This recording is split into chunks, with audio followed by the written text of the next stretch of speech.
The volume before this one built the standard model of cosmology up to its full height and did it in earnest, until a writer who had spent a lifetime as the consensus's most patient critic found himself half persuaded by the sheer reach of what 6 numbers explain. A careful reader should have distrusted that ending on the spot, for a conversion is exactly what an advocate would stage. This book is the answer to that distrust. Having heard the case for the standard model at its strongest, I now do the other half of the juror's duty and press on every seam I can find, not to tear the thing down, but to learn what it is truly made of. A model you have not tried to break is a model you do not yet understand. There is a discipline to breaking things well, and it is not the same as wanting them to break. A critic who only ever presses and never credits when the pressing fails learns as little as an advocate who never presses at all. So I strike it on every side and report, without flinching, how much gives way. Method over allegiance, and the allegiance I am most careful not to spare is my own. I begin where a framework should be judged, at the place where it hurts most rather than where it is comfortable. The first movement opens the deepest cracks, and chief among them is the cosmological constant problem, the worst quantitative prediction in the history of physics. The vacuum energy our best theory expects overshoots the vacuum energy we actually measure by up to 120 orders of magnitude, a discrepancy so vast it is less an error than a signpost pointing at something we fundamentally do not understand. I treat it not as a scandal to be exploited, but as the deepest open question these closing volumes inherit, the one place where consensus and critic are equally in the dark. Its shadow, the coincidence problem, asks why we happen to live at the one epoch when dark matter and dark energy are comparable in strength. From there, I press the still unknown nature of dark energy, and the unsettling question of whether the vacuum we inhabit is even stable or merely long-lived. These I grade as established problems, real, unresolved, and honestly frightening, while marking that a problem we cannot yet solve is not the same as a refutation, a distinction the excitable forget. The second movement presses on the founding assumption itself that the universe is smooth and the same in every direction on the largest scales. This is the challenge that could do the most damage because nearly every calculation in cosmology assumes that uniformity. The other anomalies would revise the standard model, but this one would pull out its floor. So I give the hints of trouble their fullest weight. The microwave sky's large-angle anomalies, the enigmatic cold spot and the hemispherical asymmetry, the dipole tension in which the light and the galaxies may not agree on how we move, and the structures too giant to have formed in the time available. I follow the inhomogeneous cosmologies that would rewrite the framework and the strange question of cosmic topology, whether space quietly closes on itself in a way we have not seen. The honest state of play I grade as contested but serious. The hints are real and persistent, but not yet decisive, and each could still be a statistical fluke, a foreground imperfectly subtracted, or the first crack of a genuine revolution.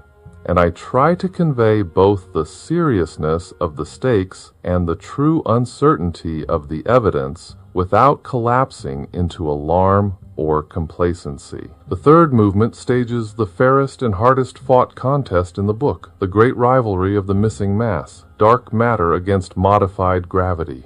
I restate the dark matter evidence in full and without discount, and then give Mond, which fits the rotation of a galaxy with a single new constant of nature, the real reckoning it has too often been denied, following it through its relativistic completions and the more radical proposal that gravity is emergent, not fundamental.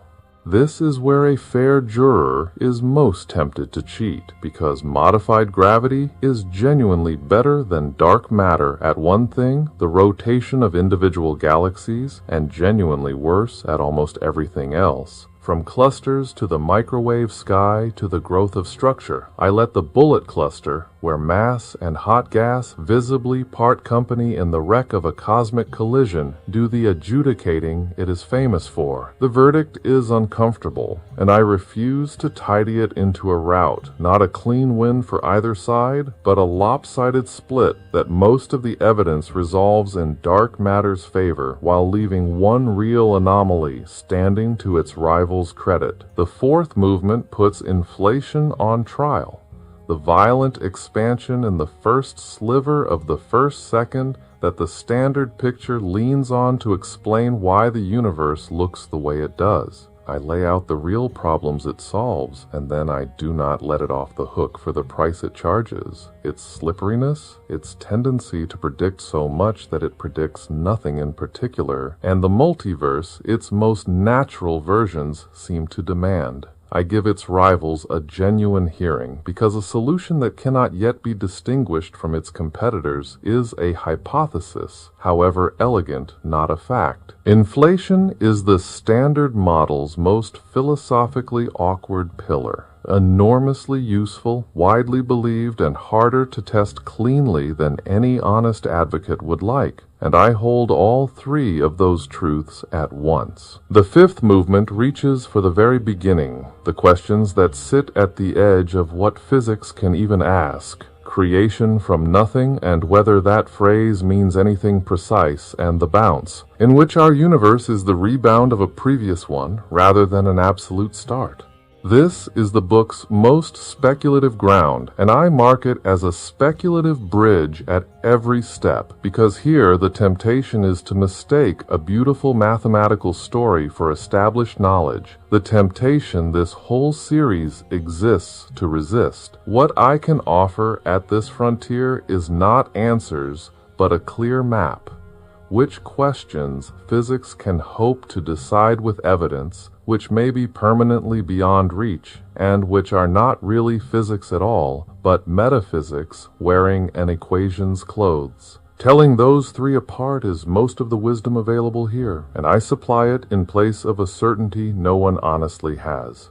The sixth movement follows the universe to its several possible ends, the expansion endgame and the long, cold future it implies, the big rip in which acceleration tears even atoms apart, the vacuum decay or big crunch that would end things abruptly, the 5 great ages of a dying cosmos, and the cyclic models that would deny it any true end at all.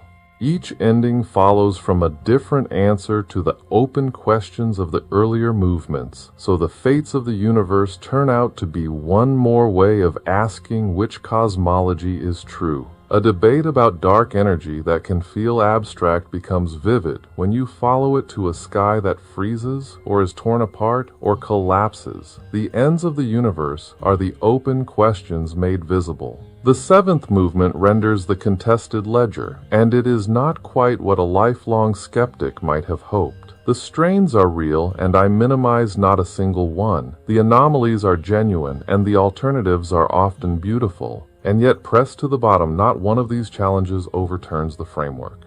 Again and again, the contest ends the same way. The challenge, struck hard, does not break the standard model, but sharpens it, sending it back stronger and better understood. It is not a declaration that the standard model is true, only that its current challengers do not defeat it. A smaller and more honest claim, one that leaves the framework free to be wrong in some way no one has yet thought to test. Throughout, the series' own instinct that we undercredited electricity and the plasma state gets its most sympathetic reading and its firmest limits. Where a magnetic or plasma idea does real work, I credit it, and where the electric dream becomes a way of wishing a hard problem away, of dissolving dark matter or the expansion into currents it cannot replace, I mark the line and decline it by name. For a cross-examination that spares its own favorite witness is no cross-examination at all. This is the second movement of the series' verdict, the prosecution's case brought at full strength after the defense's, and it leaves the standard model still standing, but standing now for reasons the reader has watched tested rather than merely asserted. What remains genuinely undecided, the final volume must gather up and weigh.